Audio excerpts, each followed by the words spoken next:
Здравствуйте. Мы пришли сегодня отмечать праздник День Победы 9 мая. Юбилей. 80 лет прошло с тех пор. После капитуляции 8 мая в Берлине. У нас тогда было 9 мая. С тех пор прошло 80 лет. Здесь похоронены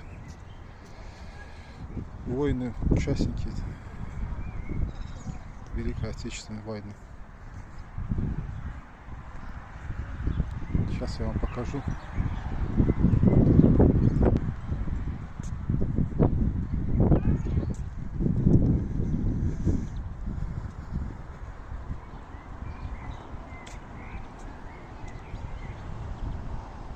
Здесь похоронены все воины, участники Великой Отечественной войны.